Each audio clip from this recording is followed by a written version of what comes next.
आप देख रहे हैं Jolly the death story. Sunil Kumar के साथ जोली द डेथ स्टोरी में आज की कहानी हमें शेयर की है हमारे एक दोस्त नरेश जी ने। तो सबसे पहले नरेश जी, आपका बहुत बहुत धन्यवाद अपनी यह कहानी हमारे साथ शेयर करने के लिए। दोस्तों, अगर आपके पास भी ऐसी कोई कहानियां हैं तो हमारे साथ जरूर शेयर करें। साथ ही अगर आप इस चैनल पर नए हैं तो चैनल को सब्सक्राइब और वीडियो को लाइक करना तो बिल्कुल भी ना भूलें। तो चलिए बढ़ते हैं आज की इस रोमांचक कहानी की ओर।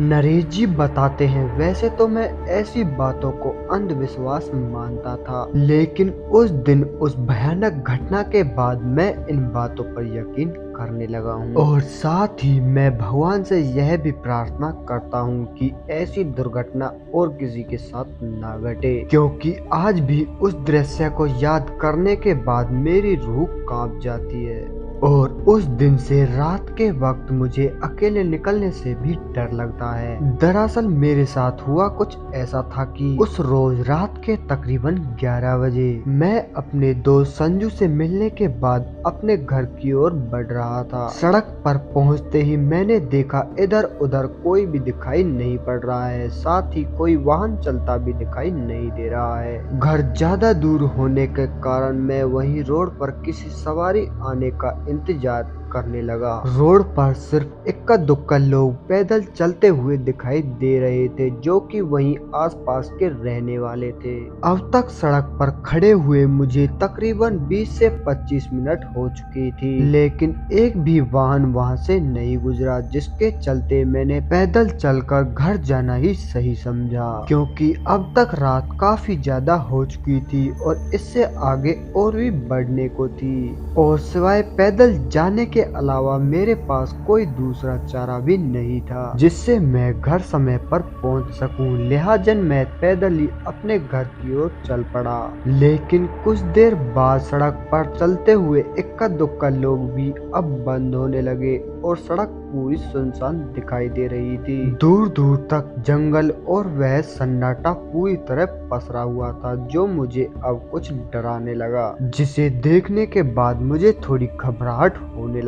लेकिन मैं हिम्मत जुटाए आगे की ओर बढ़ रहा था। मैं अभी डरता हुआ आगे की तरफ बढ़ ही रहा था कि अचानक से मुझे एक आवाज सुनाई दी, जिसे अचानक सुनने के बाद मैं कांप सा गया। जैसे तैसे करके मैंने पीछे मुड़कर देखा तो मेरे पीछे एक आदमी खड़ा था, जो ऊंची आवाज में मुझसे कहने लगा, भाई साहब कहाँ जाना है आपको, और इस तरह अकेले इस रोड पे चलने का मतलब समझते हो आप। जिसकी ऐसी बहकी और डरावनी बातें सुनने के बाद मैं एक साथ सहम सा गया। एक पल के लिए मैं उस इंसान को देखने के बाद थोड़ा डर सा गया, लेकिन दूसरे ही पल यह खुशी भी हो रही थी कि आखिर मेरे अलावा कोई दूसरा इंसान भी यहाँ है। तभी मैंने डरते डरते उस इंसान से पूछ ही लिया कि भाई साहब, आप मुझे यहाँ से मेरे घर की तरफ ले जा सकते हैं। जिस पर वह इंसान मुझसे कहने लगा, हाँ क्यों नहीं, इसलिए तो हम यहाँ 24 घंटे होते हैं। लेकिन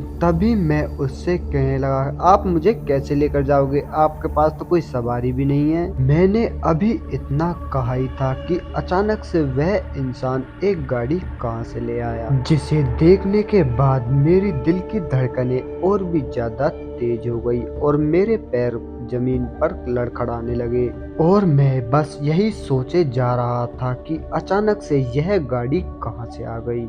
ज्यादा डर के कारण मैं वहीं पर बेहोश हो गया कि तभी वह आदमी आया और मेरा पैर पकड़कर मुझे घसीटने लगा और साथ ही मुझसे यह भी कह रहा था, चलो मेरे साथ। मेरे लगातार मना करने पर वह मुझे घसीटता ही ले जा रहा था। मैं चिल्लाने की बहुत ज्यादा कोशिश कर रहा था, लेकिन ना जाने क्यों मेरी आवाजें बाहर नहीं निकल पा रही थी। उस सुनसान और चारों तरफ से डरावने जंगल से घिरे रोड पर उसके और मेरे अलावा कोई परिंदा भी पर नहीं मार रहा था।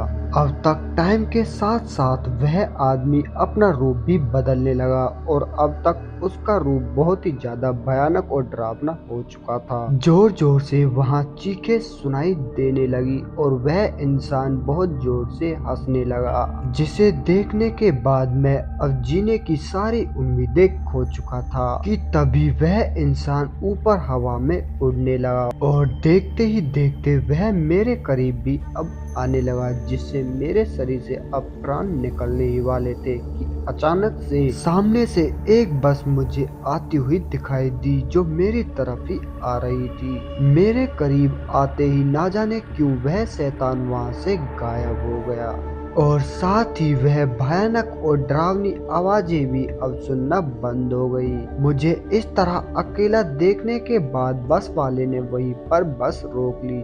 ड्राइवर ने मुझे इतनी रात को उस रोड पर खड़े होने का कारण पूछा तो मैंने उसको सारी बात बता दी, जिसके साथ ही उस ड्राइवर ने मुझे बताया वह एक जिन है जो बहुत सालों से यहीं पर रहता है और ऐसे ही सभी अनजान व्यक्तियों को फंसाने के बाद वह अपनी शक्तियों को और ज्यादा ताकतवर करना चाहता है। और अब तक यहाँ 40 से 50 ऐसी दुर्घटना हो चुकी है। रात के वक्त यहाँ से अकेला गुजरने वाला व्यक्ति अभी तक नहीं बचा। तुम्हारी किस्मत अच्छी है जो समय पर मेरे आने से तुम्हारी जान बच गई। उसकी बातों को सुनने के बाद मैं पसीनों में तरबतर हो गया और बहुत ज्यादा घबराने लगा, लेकिन उस घटना के बाद मैं अकेला कभी भी सड़क पर नहीं गया, भले ही मुझे कहीं रूम लेकर ठहरना क्यों न पड़े। तो दोस्तों, इस कहानी में बस इतना ही। आपको हमारी यह कहानी कैसी लगी कमेंट करके जरूर बताएं। साथ ही वीडियो को लाइक और चैनल को सब्सक्राइब करना तो बिल्कुल भी न भूलें, जिससे हमारा आपके लिए वीडियो बनाने का मनोबल इसी तरह बना रहे। तो मैं आपका दोस्त सुनील कुमार मिलता हूँ आपसे बहुत जल्द एक और ऐसी ही सच्ची घटना के साथ। तब तक के लिए बाय एंड टेक केयर।